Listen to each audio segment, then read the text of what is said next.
So, try natin yung dates guys. Ito.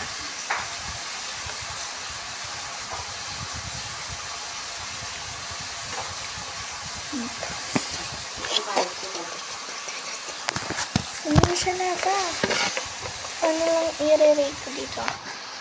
0 over 10. Wait lang.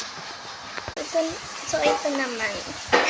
Alam ko na try na kayo ng ganito. Pero sobrang sarap na ito. 10 out of 10. Palagi ko itong kinakain. Guys, mag-comment kayo kung anong ulam namin ngayon kasi may ganito. Ganyan. Tinola. Tapos, beef.